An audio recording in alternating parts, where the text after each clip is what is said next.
एक छोटे से गांव धूपपुर में एक गरीब किसान रामू अपने छोटे से कच्चे घर में अपनी पत्नी गौरी और 2 बच्चों के साथ रहता था। रामू के पास थोड़ी सी जमीन थी, जिस पर वो हर साल मेहनत करके फसल उगाता था। यही उसकी रोजी रोटी थी। उस साल बारिश कुछ ज्यादा ही हुई। पहले तो किसानों ने सोचा कि अच्छी बारिश से फसलें लहलहा उठेंगी, लेकिन जल्द ही बारिश ने रौद्र रूप धारण कर लिया।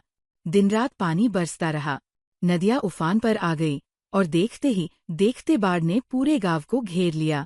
रामू का घर मिट्टी का था। बाढ़ के पानी में उसका घर गिर गया। उसकी सारी फसल बह गई। अनाज, बर्तन, कपड़े, सब कुछ पानी में बह गया।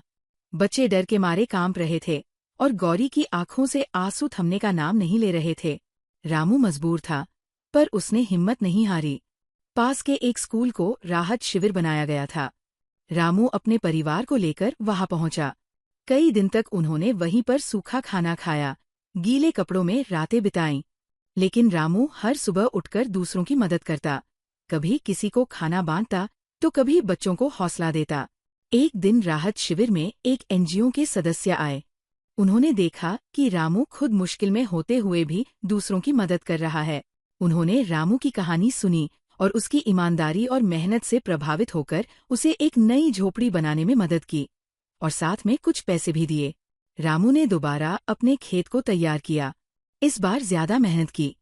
गांव के लोग भी उसकी मदद करने लगे। अगले साल जब फसल आई, तो रामू की जमीन फिर से हरी भरी हो गई।